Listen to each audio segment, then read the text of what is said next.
20년도 수능 43번에서 45번까지 있는 그 지문을 볼게요. 자, 처음 보는 시지만 우리가 비교적 파악하기 쉬운 그런 시였습니다. 어차피 우리는 중학생이니까 문제를 잘 풀기보다는 그냥 시를 잘 감상하고 문제는 덤으로 풀어본다는 그런 가벼운 마음으로 하면은 좋겠습니다. 첫 번째, 가에 있는 윤동주 시인의 바람이 불어라는 시입니다. 항상 시를 보기 전에 이 시인이 누구인지 잘 보세요. 여러분들이 시에 대한 지식이 쌓일수록 이 시인이 익숙하면은 그 시인의 패턴도 좀 더 효율적으로 파악할 수가 있어. 윤동주 시인이 누굽니까? 일제시대 시인으로서 지식인으로서 항상 부끄러워하고 고뇌하고 자기를 성찰하던 그런 사람이에요. 그래서 이 사람의 시를 보면은 성찰, 자기 반성 이런 것들이 잘 나와요. 봅시다. 바람이 어디로부터 불어와. 자, 이 바람에 마음이 흔들리는 사람들 이 시를 보면 너무나도 공감할 것 같아. 바람이 어디로부터 불어와 어디로 불려가는 것일까?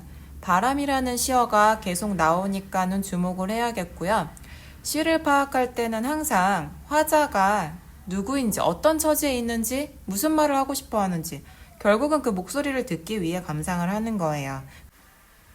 바람이 부는데 내 괴로움에는, 자, 나라는 화자가 나왔고, 괴로움이라는 감정 상태가 나왔네요. 자, 괴로움에는 이유가 없다. 내 괴로움에는 이유가 없을까? 자, 없다고 단정을 일단 지어놓고 다시 생각하게 됐어. 이유가 없는 걸까? 없는 게 맞을까? 그래서 한번 생각을 해보고 있네요. 단 한 여자를 사랑한 일도 없다. 시대를 슬퍼한 일도 없다. 자, 개인적 측면에서는 나는 연애가 실패해서 슬픈 게 괴로운 게 아니야. 시대를 슬퍼한 일도 없다. 시대적인 상황 때문에 내가 괴로운 것도 아닌 것 같다. 이유를 계속 탐색을 하고 있어. 바람이 자꾸 부는데 내 발이 반석 위에 섰다. 자, 바람은 자꾸 부는 애야. 계속 움직이는 애인데 내 발은, 반석이라는 것은 넓고 평평한 돌을 얘기하는데 그 위에 우뚝 섰어요. 이게 무슨 의미인지 모르겠으면 다음 연을 또 봅시다. 강물이 자꾸 흐르는데 내 발이 언덕 위에 섰다. 이 두 개의 연을 보면은 바람이라는 대상과 강물이라는 대상은 계속 움직이죠. 어디에서 어딘가로 계속 가는 앤데 나는 어딘가에 섰어요. 서 있기만 해. 대조적이죠. 그래서 아마도 이 상태로 시는 끝나버렸지만 아마도 주변의 모든 것들은 내 주위를 움직이고 스쳐가는데 나는 가만히 있는, 그러니까 움직이지 않고 머물러 있는 그것이, 쉽게 말하면 행동하지 않는 것, 어떤 것이 보이게 살지 않는 것, 이것에 대해서 내가 괴로워하는 것 같다라고 파악할 수 있습니다. 자, 윤동주 시인의 시였다는 거, 시인에 대해서 잘 생각하라 했습니다. 다음 김기택 시인의 새라는 시입니다. 화자가 세상에 갇혀있는 새를 보면서 이야기를 하고 있다는 것은 쉽게 파악할 수 있어요. 자, 새는 세상 밖으로 나가지 못한다. 새는 지금 세상이라는 그런 현실에 갇혀있는 상황이죠. 매번 머리를 부딪히고 날개를 상하고 나야 보이는 창살 사이의 간격보다 큰 몸뚱어리. 자, 우리가 밖에서, 세상 밖에서 새를 볼 때는 제가 갇혀있다는 거 너무 잘 알지만 새의 입장에서는 그 창살 사이에 껴보고 부딪혀보고 해야지 내가 이 상황을 지금 극복할 수 없다, 벗어날 수 없다라는 것을 깨닫게 되었다는 거죠. 하늘과 산이 보이고 울음 실은 공기가 자유로이 드나드는, 자, 하늘이라든가 산, 공기, 이 새가 닿고 싶어도 지금 닿을 수 없어. 왜? 세상에 갇혀 있으니까. 그러나 살랑거리며 날개를 굳게 다리에 매달아 놓는 그 적당한 간격은 슬프다. 그 적당한 간격, 창살의 간격이죠. 슬퍼요. 왜? 얘의 본질은 날아다니는 것인데 지금 창살이 촘촘하게 있는 세상에 갇혀서 날 수가 없잖아요. 넓게 힘차게 뻗을 날개가 있고 날개를 힘껏 떠받쳐줄 공기가 있지만, 그러니까 날 수 있는 그 여건이 다 있지만 새는 다만 4발 달린 짐승처럼 걷는다. 이 상황을 보세요. 날 수 없어서 걷는 이 상황을 보면은 새가 원래 가져야 할 그런 모습을 잃어가고 있는 것을 알 수가 있습니다. 부지런히 걸어 다리가 굵어지고 튼튼해져서 닭처럼 날개가 귀찮아질 때까지 걷는다. 본래의 본인의 모습을 잃어가고 있어요. 새장 문을 활짝 열어놓아도 날지 않고 이제 날아갈 수 있는 그 상황을 주어줘도 안 간다는 거야. 왜? 걸어 다니는 게 익숙하니까. 마치 원래 날지 못하고 걸었던 것처럼 그렇게 한다는 거예요. 닭처럼 모이를 향해 달려갈 수 있을 때까지 걷는다. 걸으면서 가끔 창살 사이를 채우고 있는 바람을 부리로 쪼아본다. 그러니까 바람을 느끼긴 느껴. 아직도 벽이 아니고 공기라는 걸 증명하려는 듯. 유리보다도 더 환하고 선명하게 전망이 보이고 울음소리 숨내음 자유롭게 움직이도록 고안된 공기. 그 최첨단 신소재의 부드러운 질감을 음미하려는 듯. 그러니까 음미를 하지만 이거를 이용해서 충분히 날 수 있어. 위에 보면은 이 공기가 날개를 떠받칠 수 있다는 게 나오잖아. 그런데 그냥 음미만 하는 거예요. 최첨단 신소재라고 되게 이질적으로 느끼면서.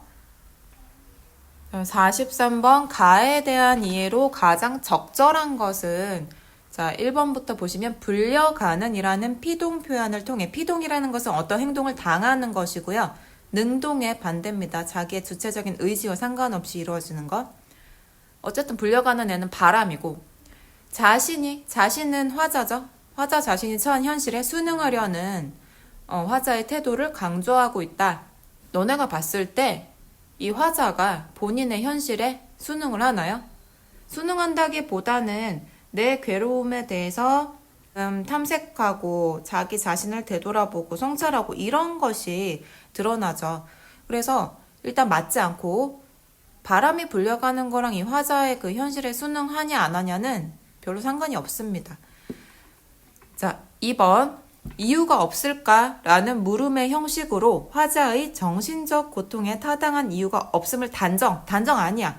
의문을 제기하는 거야. 진짜 없을까? 있지 않을까? 있을 텐데 이런 뉘앙스로 읽어주시면 좋겠네요. 이렇게 돌아보는 게 뭐야? 바로 성찰이잖아. 그치? 그래서 이것도 아니고 3번 사랑한 일과 슬퍼한 일을 병치하여 나란히 제시해서 화자의 개인적 불행이 시대에 대한 무관심의 원인임을 암시하고 있다. 내가 사랑하는 여자랑 잘 안 돼서 시대적인 상황에 관심이 없다 라고 얘기를 했나요? 아니죠. 말도 안 되죠. 그래서 그 원인은 아닙니다. 4번 없다의 반복을 활용하여 자신의 삶과 내면을 응시하는 화자의 반성적 자세를 드러내고 있다. 없다 어디에서 반복되나요?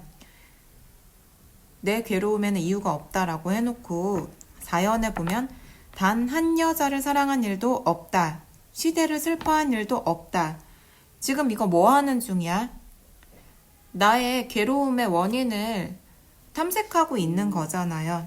결국 자신을 되돌아보는 것, 살펴보는 것. 이게 반성적 자세가 맞다고 볼 수 있죠. 4번입니다. 5번. 흐르는 데와 섰다의 대비를 통해 변함없는 자연에서 깨달음을 얻으려는 화자의 의지를 드러내고 있다. 흐르는 데와 섰다가 대비가 되는 것은 맞아. 바람도 강물도 다 움직이는데 내 주변의 것들이 다 움직일 때 나는 움직이지 않고 행동하지 않고 가만히 있는 이 삶에 대해서 되돌아보고 반성하는 것일 뿐이지 이게 자연 현상에서 어떤 깨달음을 얻겠다라는 것은 아닙니다. 그냥 성찰의 계기를 마련했다라고 파악을 하시면 되겠습니다.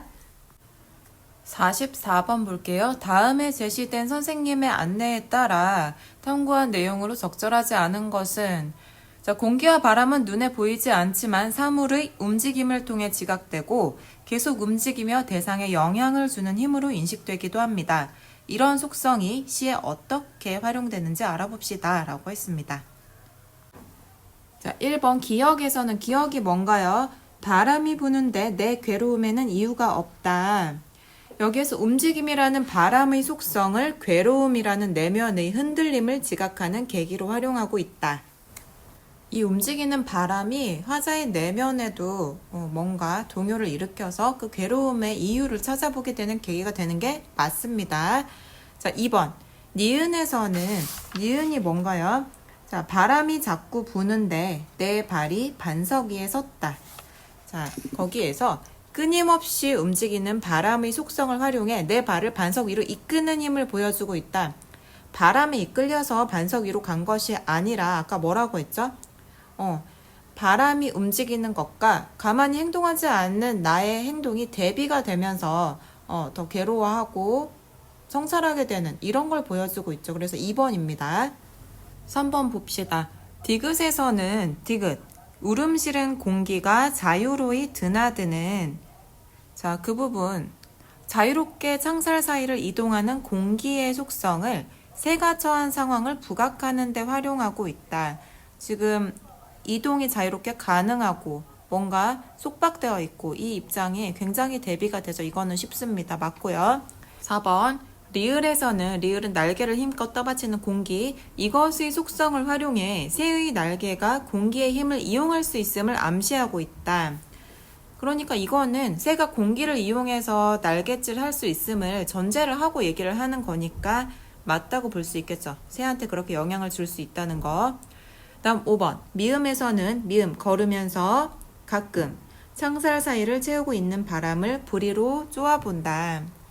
자, 미음에서는 보이지 않지만 존재하는 바람의 속성을 활용해 창살 사이의 빈 공간을 쪼는 새의 동작의 의미를 부여하고 있다. 어떤 의미 부여일까요? 벽을 쪼는 것이 아니라 보이지 않는 공기, 마치 허공을 쪼는 듯한 그 느낌은 보이지 않더라도 그 자리에 있다라는 거죠. 그래서 그 동작의 의미를 부여한다고 볼 수 있겠습니다.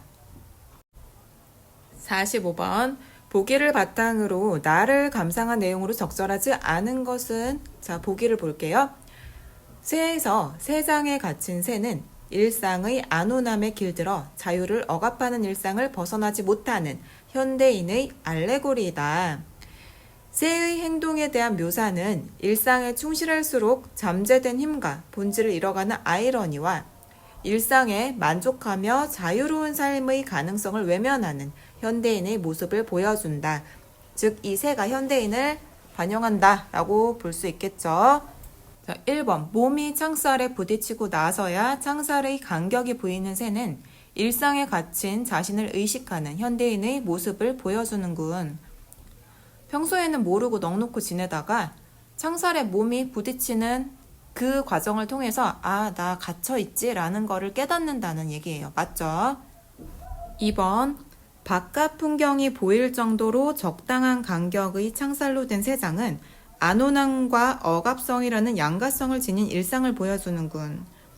자, 시에서 네 번째 행부터 보시면 하늘과 산이 보이고 울음 실은 공기가 자유로이 드나드는 자, 그런 부분은 보면은 안온함을 줄 수도 있어.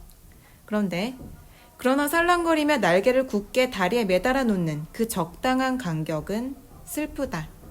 뭔가 안락한 것 같으면서도 결국은 억압하는 거잖아요. 그래서 양가성을 지녔다라는 것은 적절한 감상이 되겠죠. 자, 3번 닭처럼 날개가 귀찮아질 때까지 부지런히 걷는 새는 성실한 생활이 잠재력의 상실로 이어지는 아이러니를 보여주는군. 자, 이 새는 게으름 피지 않았어요. 자유가 없다고 해서 처음에 넋놓고 있던 게 아니야. 부지런히 걸었어요. 근데 이 성실함이 모순적이게도 얘가 원래 날 수 있다는 이 잠재력을 잃어버리게 했다는 거야.